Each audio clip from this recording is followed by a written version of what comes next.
Hello. Today I'm here with Paul Dozoretz, who is Particle Measuring Systems Product Line Manager of aerosol, gas, and airborne molecular contamination products.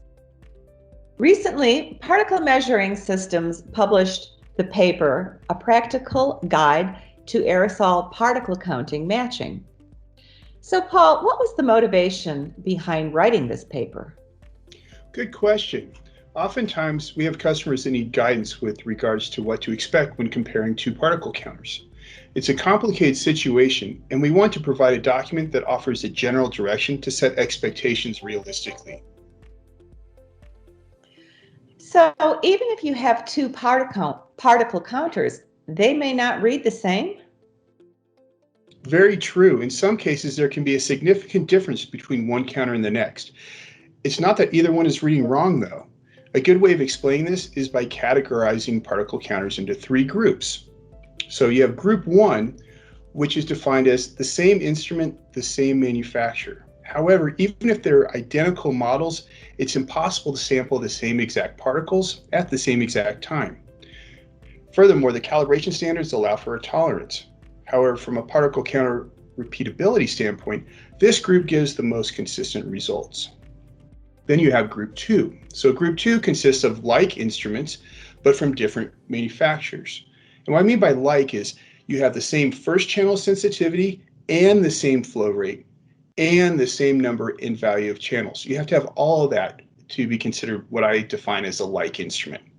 Oftentimes we run across a situation when displacing a competitor's product. We can help to estimate an expected variance, but it takes a deep understanding of the application to do so with any level of confidence. And finally, group three is what we define as unlike instruments.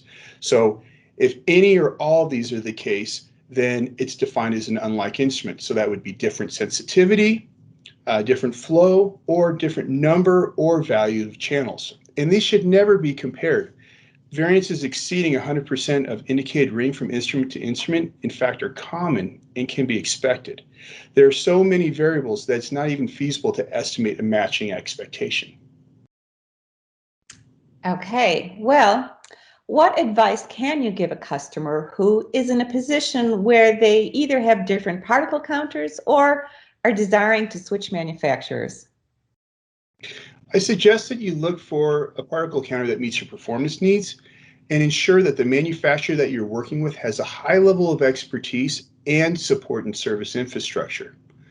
And once you have established your instrument of choice, place a high priority on populating your facility with like instruments, as we defined earlier, and to maximize the quality of your monitoring data.